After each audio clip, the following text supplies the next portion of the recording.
Kemungkinan pecah kongsi Amerika Serikat dengan Israel dan meningkatnya simpati Yahudi Amerika pada Palestina.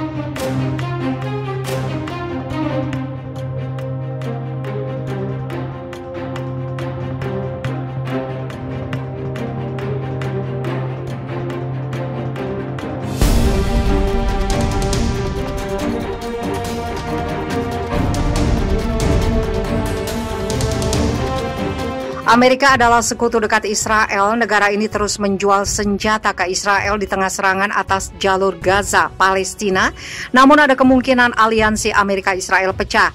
Presiden Amerika Joe Biden baru-baru ini memblokir pembuatan resolusi Perserikatan Bangsa-Bangsa soal gencatan senjata Israel-Palestina. Pemerintahannya juga tetap melanjutkan transaksi penjualan senjata senilai 735 miliar dolar Amerika Serikat ke Israel. Kedekatan ini tidak lepas dari dukungan masyarakat Amerika pada Israel dan keberadaan lobi-lobi Israel.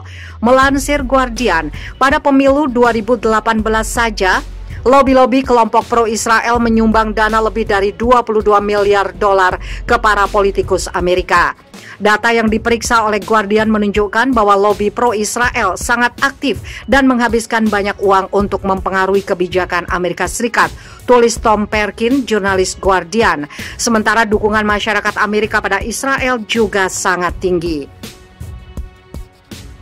Survei Gallup sepanjang 2000-2013 menunjukkan 40-64% masyarakat Amerika bersimpati pada Israel. Di sisi lain, hanya 9-20% masyarakat Amerika bersimpati pada Palestina. Meski begitu, ada perubahan di kalangan masyarakat Amerika terkait sikap pada Israel dan Palestina. Survei terbaru Gallup pada rentang 2018-2021 menunjukkan peningkatan simpati pada Palestina terus-menerus. Proporsi yang menginginkan lebih banyak tekanan pada Israel untuk menghentikan konflik telah meningkat dari 27% menjadi 34%. Ini adalah tingkat tertinggi tuntutan masyarakat Amerika Serikat untuk menekan Israel dalam tren Gallup sejak tahun 2007, tulis peneliti Gallup Lydia Saad. Simpati warga Amerika pada Palestina memang masih minoritas, namun jumlah warga Amerika yang bersimpati pada Israel mengalami fluktuasi. Hal ini terkait dengan pandangan masyarakat pemilih Partai Demokrat yang makin keras bersuara mendukung Palestina. Basis Demokrat Joe Biden secara luas mendukung negara Palestina dan sekarang ingin melihat Amerika Serikat memberi lebih banyak tekanan pada Israel untuk membuat kompromi yang diperlukan untuk menyelesaikan konflik, beber peneliti Gallup Lydia Saad. Hal serupa juga terjadi di kalangan warga Yahudi Amerika. Survei Pew Research Center pada 2020 menunjukkan ada minoritas Yahudi Amerika yang melihat dukungan Amerika pada Israel terlalu besar. Sekitar 22% warga Yahudi Amerika menilai Amerika terlalu mendukung Israel, sementara 54% berpendapat dukungan Amerika pada Israel sudah tepat. Lalu sejumlah 28% warga Yahudi Amerika menilai buruk kepemimpinan Perdana Menteri Israel Benjamin Netanyahu, sedangkan 40% menilai kepemimpinan Netanyahu baik atau sangat baik. Hal yang mengejutkan, ada minoritas 10% Yahudi Amerika yang mendukung gerakan boikot, divestasi dan sanksi pada lembaga dan perusahaan Israel. Pada dasarnya, mayoritas warga Yahudi Amerika mendukung dua negara Israel Palestina sama-sama berdiri. Sebagian besar orang Yahudi Amerika Serikat, 63%, mengatakan mereka pikir ada cara yang bisa ditemukan agar Israel dan negara Palestina merdeka dapat hidup berdampingan dengan damai, tambah tim peneliti. Ini tidak lepas dari pemahaman masyarakat Amerika yang makin meningkat soal Palestina. Masyarakat Amerika juga makin tidak puas dengan kebijakan intervensi negaranya ke Timur Tengah.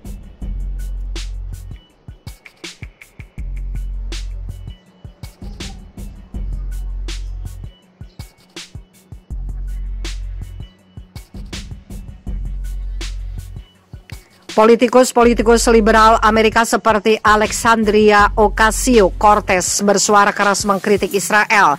Di sisi lain, politikus berhaluan tengah terpaksa ikut mengkritik Israel.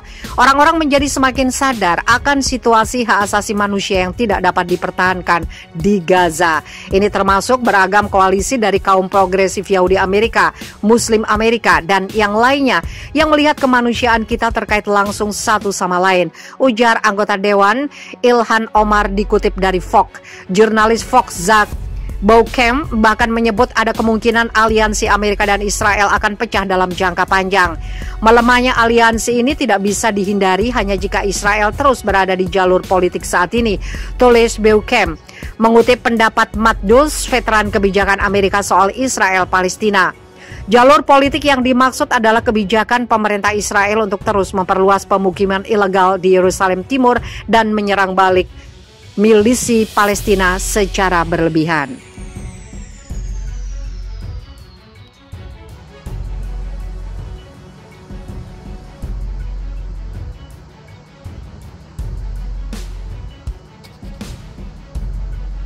Israel tidak akan menang di Gaza. Biarpun mendapat kecaman daripada berbagai pihak, Israel kini menjadi satu daripada entiti paling berkuasa di Asia Barat. Jumlah anggota tentaranya mungkin tidak seramai Mesir maupun Turki, namun latihan yang diperoleh, peralatan, teknologi serta senjata nuklir yang dimiliki menjadikan mereka antara pasukan tentara paling kuat di dunia. Perdana Menteri Israel Benjamin Netanyahu berulang kali mendakwa negaranya selamat dan tiada apa yang perlu ditakutkan dengan Palestina. Selain itu, beliau dengan yakin menyatakan penempatan haram Yahudi di tebing barat, terutamanya di Baitul Muqaddis Timur, boleh dan perlu diperluas dari semasa ke masa. Dengan semua jaminan tersebut termasuk sokongan kuat daripada Presiden Amerika Serikat Joe Biden, Israel sepatutnya boleh merasa selamat dan terjamin. Namun hakikatnya, Israel tidak akan dapat memperoleh keselamatan dan jaminan yang dijanjikan karena pergolakan di Palestina menjadikan negara itu semakin dibenci oleh kebanyakan negara Islam di seluruh dunia. Masalah Israel, antara masalah utama yang dihadapi Israel ketika ini adalah pasukan keselamatannya tidak dapat menangkis serangan roket milisi Palestina tanpa melakukan operasi ketentaraan di darat. Kali terakhir tentara Zionis melakukan operasi di daratan adalah ketika konflik Juli 2014 menyaksikan Israel kehilangan 68 anggota tentara, ratusan cedera dan ada yang mengalami kecacatan kekal. Ketika gencatan senjata dipersetujui bagi menghentikan konflik tersebut, pasukan pertahanan Israel menyadari dan menerima bahwa milisi Palestina masih mempunyai 3.000 roket dan jumlah itu akan meningkat dari masa ke masa. Barisan kepemimpinan IDF pula mempercayai mereka sudah membuat persiapan rapi untuk melaksanakan operasi ketentaraan di darat dan dapat melumpuhkan serangan roket milisi Palestina. Namun kepercayaan dan keyakinan itu masih tidak memihak Israel apabila tentara Zionis masih gagal melakukan operasi di darat dalam tempo 6 tahun kemudian. Kuat tapi tidak selamat.